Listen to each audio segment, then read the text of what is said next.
j'ai un pédigré assez intéressant. Enfin, en fin de compte, ma famille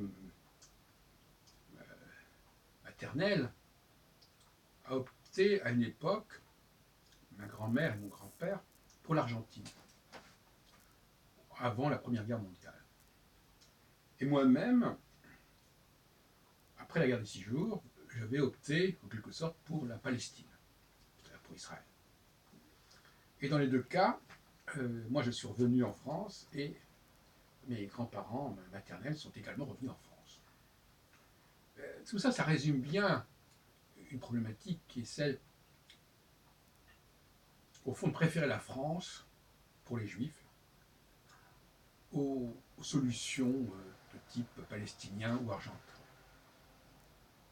que Théodore Herzl avait évoqué, alors qu'il écrivait lui-même, il était à Paris en fait, qu'il avait évoqué dans son État juif, qu'on traduit souvent maintenant dans une sorte de snobisme par l'État des Juifs, ce qui est tout à fait une erreur, puisque la première édition française du Judenstaat est parue dès 1896-97, c'est-à-dire à la même époque que la première édition allemande.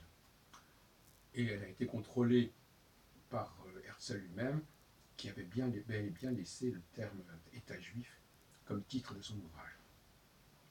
Passons. Et moi, il me semble qu'en effet, dans l'esprit de Herzl, si on relit attentivement l'État juif, on s'aperçoit qu'il n'était pas du tout question que tous les juifs se retrouvent en Palestine ou en Argentine. C'était des solutions d'appoint, c'était des solutions de secours, ce qu'on pouvait appeler des solutions d'asile ou de refuge, pour une sorte de variable d'ajustement en quelque sorte.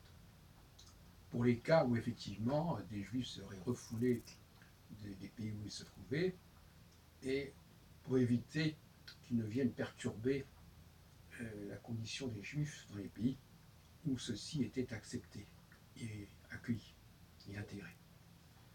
Donc il faut bien comprendre la démarche herzlienne. Que ensuite il ait adopté d'autres points de vue, d'autres stratégies, c'est une autre affaire. J'ajouterai par ailleurs que tout laisse indiquer que Herzl avait une solution impériale pour le peuple hébreu. C'est-à-dire que pour lui, la solution, c'était que les Juifs s'inscrivent au sein d'un empire, au sein d'un ensemble supranational, dont ils auraient été un des éléments, ce qui était un peu une façon de projeter le modèle austro-hongrois, qui était lui-même impérial, dans lequel Herzl évidemment a été né, comme un modèle dans lequel les Juifs pourraient vivre. Et n'oublions pas qu'il y avait une communauté juive assez importante dans le monde austro-hongrois. Donc, d'un côté, on a une conception impériale du peuple hébreu, au sens, non pas que le peuple hébreu doit être un empire, mais qu'ils doivent s'inscrire au sein d'un empire, que ce soit l'Empire ottoman, que ce soit l'Empire britannique, que ce soit dans le cadre, par la suite, après sa mort, bien sûr, après la mort d'Herzl, de la Société des Nations, ou que ce soit dans le cadre de l'ONU. Dans tous les cas, il s'agissait d'un processus fédéral. Comme d'ailleurs l'Union européenne aussi. En revanche, la possibilité d'inscrire les Juifs dans un cadre purement national ne faisait pas de sens. C'est-à-dire qu'en fin de compte, il avait compris, à mon avis, que seul au sein d'un empire, les Juifs pouvaient avoir une place satisfaisante. Et dans un pays qui était trop axé sur son nationalisme, ça ne pouvait pas fonctionner. Et l'empire britannique comme l'empire français, avant la Première Guerre mondiale et même avant la Seconde Guerre mondiale, était dépassé très largement le problème du nationalisme français britannique. On s'en rend bien compte. Autrement dit, quelle est la situation des Juifs en France aujourd'hui au niveau identitaire? Ils sont en porte-à-faux en fait. Ils sont en porte-à-faux parce que quelque part, ils continuent à fonctionner par rapport à l'État d'Israël.